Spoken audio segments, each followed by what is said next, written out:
ওপর জামে মসজিদ না, ডিহির ওপর জামে মসজিদের এলাকার হাজারো যুবক সেই কদরাত্রিতে অন্যর গাছের লেবু চুরি করে বেড়ায়। এই ছেলে, তোমরা চুরি করো না? এবার তো লিচু বড় হয়নি যে তুমি লিচু চুরি করতে যাবে। গত বছর তুমি জঙ্গিপুরে লিচু চুরি করতে গিয়ে ধরা পড়েছে যুবক, আমি তোমাকে ভালোভাবে জানি।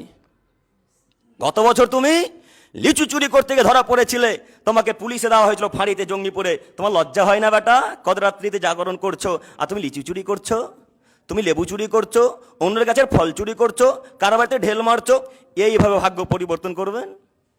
হ্যাঁ, আপনার হুজুর সেদিন বলছে চায়ের দোকানে যে ফিলিস্তিনের পক্ষে জিহাদ করব, ইসরায়েলের বিরুদ্ধে। তো বেটা গুল খেয়ে বিড়ি খেয়ে জিহাদ করবে? ওর জিহাদের কি মূল্য আছে?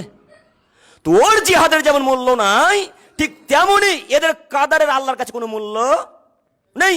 অন্যের গাছের ফল চুরি করলে নেকি পাওয়া যাবে? হ্যাঁ, অন্যের গাছের আম চুরি করলে নেকি পাওয়া যাবে?